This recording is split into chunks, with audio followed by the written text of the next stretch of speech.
இது வரைக்கும் ஹெட்சியை பற்றி 4 வீடியோ போட்டிருக்கோம். இது 5வது வீடியோ. ஸோ அந்த 4 வீடியோ பார்க்கலன்னா கீழே பிளேலிஸ்ட்டில் நம்ம ஹெட்சியோட பிளேலிஸ்ட் கொடுத்துருக்கோம் டிஸ்கிரிப்ஷனில். அது கிளிக் பண்ணி இந்த 4 வீடியோ பார்த்துட்டு அதுக்கு எடுத்து பாருங்க.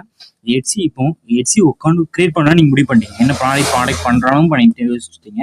இப்போ இதில் எவ்வளோ அமௌண்ட் வரும், சார்ஜஸ் வந்து இப்போ கிரியேட் பண்ணுறதுக்கு எவ்வளோ அமௌண்ட் தேவைப்படுது, அதுதான் நிறைய பேருக்கு டவுட் இருக்கும். ஸோ கிரியேட் பண்ணுறதுக்கு எவ்வளோ அமௌண்ட்னா, ஹெட்சியை கிரியேட் பண்ணுறதுக்கு ஜிஎஸ்டி மூலமாக நீங்கள் ஆல்டர் மூலமாக எடுத்தீங்கன்னா 2500 to 3000 கேட்காங்க. சில பேர் 2000 கேட்காங்க, சில பேர் 1000 கேட்பாங்க. ஸோ உங்கள் ஊரில் எவ்வளோ கேட்காங்க நீங்கள் செக் பண்ணிட்டு அந்த அமௌண்ட்டை மட்டும் மாற்றிக்கோங்க. இதில் அதுக்கடுத்து ஐஇசி கோட் எடுக்கிறதுக்கு 500 ஃபீஸ் வரும். 500 ஃபீஸ் எதுக்குன்னா கவர்மெண்ட்டுக்கு நீங்கள் 500 ஃபீஸ் பே பண்ணணும். அதுக்கடுத்து ஹெட்சி ஷாப்பு ஓப்பன் பண்ணதுக்கு $10 பே பண்ணணும். ஹெட்சி ஷாப் போகும்போது $10 பே பண்ணணும். அதுக்கடுத்து லிஸ்ட் ஆஃப் ப்ராடக்ட், ஒரு 10 ப்ராடக்ட் லிஸ்ட் பண்ணுறீங்க அப்படிங்கிற கணக்கில் தான் அந்த அமௌண்ட் எடுத்துருக்கேன். ஸோ இந்த நீங்கள் 5 ப்ராடக்ட் லிஸ்ட் பண்ணீங்கன்னா இதில் அமௌண்ட் கொஞ்சம் கம்மியாகும். அது மாதிரி 20 ப்ராடக்ட் லிஸ்ட் பண்ணால் அதுக்கு அமௌண்ட் கூடஞ்சி. ஸோ அதை செக் பண்ணிட்டு அதுக்கடுத்து நீங்கள் பண்ணிக்கலாம். இதில் 2500 ஆடிட்டர் வந்து 2500 ஃபீஸ் கேட்காங்கன்னு போட்டிருக்கேன். உங்கள் ஆடிட்டர் எவ்வளோ கேட்காங்களோ அந்த ஃபீஸில் ஆட் பண்ணிக்கோங்க. அதுக்கடுத்து இந்த 500 ஐஇசி கோட் அப்ளை பண்ணுறதுக்கு கவர்மெண்ட்டுக்கு நீங்கள் பே பண்ணுற ஃபீஸ் 500.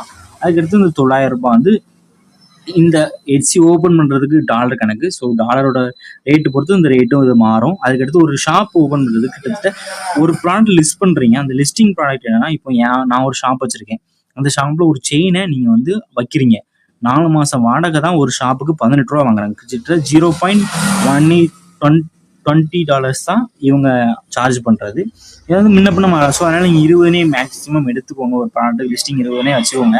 அதான் உங்களுக்கு கொஞ்சம் ஈஸியாக இருக்கும் அதை அண்டர்ஸ்டாண்ட் பண்ணிக்கிறதுக்கு. ஸோ டோட்டலாக 2500 $4400 வரும் ஷாப்பை ஹெட்சியில் நீங்கள் கிரியேட் பண்ணுறதுக்கு. நீங்கள் எப்படிலாம் கிரியேட் பண்ணிக்கலாம்.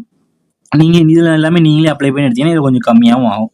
அதுக்கடுத்து நம்ம ஜிஎஸ்டி எல்யூடி ஐஇசி கோடும் எடுத்து கொடுத்துட்ருக்கோம். ஸோ அந்த இது வேணால் $2500 வரும். ஸோ அந்த ஜிஎஸ்டி எல்யூடி ஐஇசி கோடு தான் $2500 வரும். அது மாதிரி ஐஇசி கோடும் எல்யூடியும் எடுத்துகிட்ருக்கோம். ஸோ அது வேணாலும் நீங்கள் நம்ம $800 நான் வந்து எடுத்து கொடுத்துட்ருக்கோம். ஸோ நம்ம மூலமாக பண்ணிங்கன்னா $3200 முடிஞ்சிடும். ஸோ உங்களுக்கு நீங்கள் உங்கள் ஆல்டர் மூலமாக நீங்கள் பண்ண நினச்சாலும் பண்ணிக்கோங்க, நம்ம மூலமாக பண்ணாலும் பண்ணிக்கோங்க. நம்ம வாட்ஸ்அப் குரூப் லிங்க் டிஸ்கிரிப்ஷனில் இருக்குது, மறக்காமல் அதுலேயும் ஜாயின் பண்ணிக்கோங்க. ஏன்னா ரெகுலரான ஏதாவது குளோபல் நியூஸ் வந்து நம்ம அதில் ஷேர் பண்ணுவோம். அதுக்கடுத்து வேறு ஏதாவது டவுட் இருந்தாலும் நீங்கள் அதை கேட்கலாம். ஸோ டவுட்ஸ் வந்து உங்களுக்கு ஈஸியாக கிளாரிஃபை ஆகும்.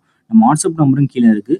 மேக்ஸிமம் ஒரு 5க்கு மேலே, ஈவினிங் 5 to 6க்கு மேலே கால் பண்ணுங்கள். அப்போ தான் உங்களுக்கு ஏன் கொஞ்சம் ஃப்ரீயாக இருக்கா, அது உங்களுக்கு சொல்லிக் கொடுக்குறது கொஞ்சம் ஈஸியாக இருக்கும். ஸோ மேக்ஸிமம் அதுக்கு மேலே கால் பண்ணுங்கள். ஜிஎஸ்டி எல்யூடி வேணாலும் நம்மளை கான்டாக்ட் பண்ணுங்கள்.